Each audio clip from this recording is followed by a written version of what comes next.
Hello viewers, মেসেঞ্জারে এমন কিছু টিপস আছে যেইটা জানলে আপনি রীতিমতো অবাক হয়ে যাবেন। চলুন তাহলে আমি আপনাদেরকে একটা একটা করে দেখাই।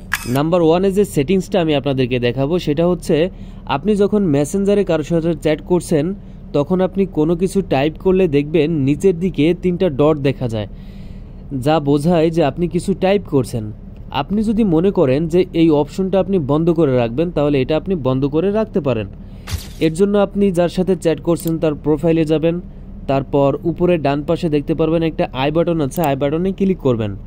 এরপর একটু স্ক্রল করে নিচে নামলে দেখতে পারবেন টাইপ ইন্ডিকেটর নামে একটি অপশন আছে, এটিতে ক্লিক করবেন। দেখবেন অপশনটি অন করা আছে, শুধু এটাকে আপনি অফ করে দিবেন।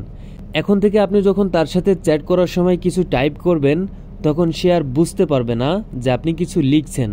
এটা অনেকের জন্য বেশ উপকারী একটা ফিচার। দ্বিতীয় নম্বরে যে সেটিংসটি দেখাবো এটা খুবই গুরুত্বপূর্ণ। আমরা অনেক সময় কাউকে মেসেঞ্জারে কোনো ব্যক্তিগত ছবি পাঠানোর পর চিন্তা করি সে যদি ছবিটি স্ক্রিনশট নিয়ে নেয় বা সেভ করে রাখে। এই প্রাইভেসির কথা চিন্তা করলে আপনি এমন একটি পদ্ধতিতে ছবি পাঠাতে পারেন যাতে সে স্ক্রিনশটও নিতে পারবে না, স্ক্রিন রেকর্ডও করতে পারবে না, এমনকি ছবিটি সে গ্যালারিতেও সেভ করতে পারবে না। কিভাবে করবেন? চ্যাটবক্স থেকে আপনি গ্যালারিতে চলে যাবেন। গ্যালারিতে যাওয়ার পর আপনি যে ছবিটি পাঠাতে চাচ্ছেন ছবিটি আপনি সিলেক্ট করে দিবেন। সিলেক্ট করার পর নিচের দিকে এডিট বাটনে ক্লিক করবেন। এবার এডিট স্ক্রিনের দিকে একটি ঘড়ির মতো আইকন দেখতে পারবেন ইয়োর স্টোরির পাশে, এটিতে ক্লিক করে দিলে ভিউ মোডে চলে যাবে। এখন ছবিটি সেন্ড করে দিবেন। এরপর যাকে আপনি ছবিটি সেন্ড করতেছেন তার কাছে যখন ছবিটি চলে যাবে, চলে যাওয়ার পর সে ছবিটি ওপেন করে জাস্ট একবারে দেখতে পারবে। একবার দেখার পর অটোমেটিকলি ছবিটি রিমুভ হয়ে যাবে। সো আপনি যদি এই পদ্ধতিতে কাউকে ছবি পাঠান তাহলে আপনার ছবিটা স্ক্রিনশট নিতে পারবে না, সেভ করতে পারবে না, আপনার প্রাইভেসিটা বজায় থাকবে। ওকে। নাম্বার 3, ধরুন কেউ আপনাকে মেসেজ পাঠালো কিন্তু এই মুহূর্তে আপনি মেসেজটা সিন করছেন, উত্তর দিতে পারছেন না, আপনি ব্যস্ত আছেন। সো অপর পাশে যে ব্যক্তি আপনাকে মেসেজটা পাঠালো সে হয়তো বা ভুল বুঝতে পারে যে আপনি মেসেজটা সিন করছেন কিন্তু উত্তর দিচ্ছেন না। এতে অনেক সময় ভুল বোঝাবুঝি হতে পারে।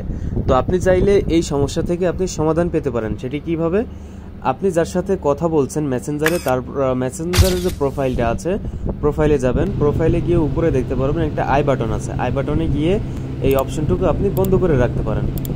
এবং সবার জন্য যদি আপনি এই অপশনটুকু বন্ধ করতে চান তাহলে আপনার মেসেঞ্জারের যে হোম স্ক্রিন থাকে উপরে বাম দিকে 3টি লাইন মেনু বাটনে ক্লিক করুন, তারপর সেটিংস আইকনে ক্লিক করুন, প্রাইভেসি অ্যান্ড সেফ অপশনে চলে যাবেন। এখানে একটু নিচে নামলেই রেড রিসিপ্ট অপশন পেয়ে যাবেন। এখানে ঢুকলে রেড রিসিপ্ট অপশনটা আপনি বন্ধ করে দিন। এখন থেকে আপনি যার সাথে যার মেসেজই পড়বেন সে আর বুঝতেই পারবে না যে আপনি তার মেসেজটা সিন করছেন বা তার মেসেজটা আপনি পড়ছেন। তো এটা খুবই ইন্টারেস্টিং একটা সেটিংস। নাম্বার 4, আপনি কি চান যে আপনার অনুমতি ছাড়া আর কেউ আপনার মেসেঞ্জার অ্যাপ খুলতে না পারুক? এর জন্য অ্যাপ লক ফিচারটা ব্যবহার করতে পারেন। এর জন্য প্রাইভেসি অ্যান্ড সেফটি সেটিংসের ভিতরে অ্যাপ লক নামে একটি অপশন পাবেন। এখানে প্রবেশ করে আনলক অপশনটি আপনি অন করে দিন। এরপর আপনার ফোনের ফিঙ্গার বা ফেস লক যেটাই থাকুক না কেন সেটি আপনি এখানে দিয়ে দিন। এখান থেকে আপনি টাইম সিলেক্ট করে দিবেন যে মেসেঞ্জার থেকে বের হওয়ার এতক্ষণ পর অটোমেটিকলি আপনার মেসেঞ্জারটা লক হয়ে যাবে, যেটা আপনার ফিঙ্গারপ্রিন্ট ছাড়া বা আপনি যে লকটি দিয়েছেন এই লকটি ছাড়া অন্য কেউ মেসেঞ্জারে ঢুকতে পারবে না। এটা খুবই নিরাপদ। 5 নম্বরে যে সেটিংসটি রয়েছে এটা খুবই গুরুত্বপূর্ণ। আপনি যখন ইন্টারনেট চালু রাখেন তখন মেসেঞ্জারে আপনার বন্ধুদের কাছে আপনাকে অ্যাক্টিভ দেখায়, অনলাইন দেখায়। এতে অনেকেই প্রয়োজনে নক করে বা আপনি কখন অনলাইনে আছেন তা অন্যরা জেনে যায়। আপনি চাইলে এই অ্যাক্টিভ স্ট্যাটাসটি আপনি বন্ধ রাখতে পারেন যাতে কেউ বুঝতেই না পারে যে আপনি কখন অনলাইনে আছেন বা কখন অনলাইনে নাই। এর জন্য মেসেঞ্জারের সেটিংসে চলে যাবেন। এখানে অ্যাক্টিভ স্ট্যাটাস নামে একটি অপশন পাবেন, এটিতে ক্লিক করে অ্যাক্টিভ অপশনটি বন্ধ করে দিন।